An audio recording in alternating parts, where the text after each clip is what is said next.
Binnunyagan ug matag Kristiyano, gitawag diha sa pagpuyo, pagsaksi ug magwawali. Kitang tanan kabahin sa katawhan sa Dios, diha sa usa ka simbahan, ug sa usa ka lawas ni Kristo.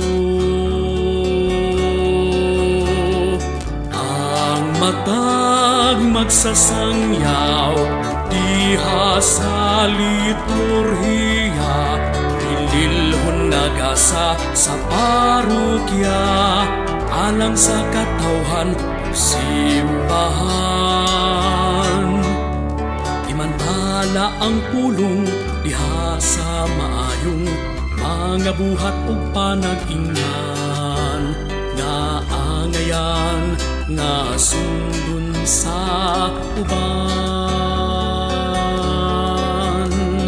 Kini ang atong hagit nga mabag-o kita, pinaagi sa Dios nung pulong, nga atong gibasa ug gisangyaw.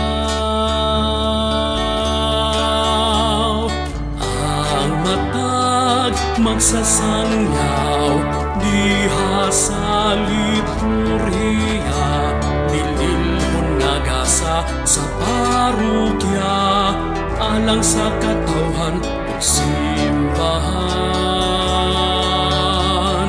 Ang matag magsasangyaw diha sa liturhiya, pililhon nagasa sa parokya, alang sa katawhan ug simbahan.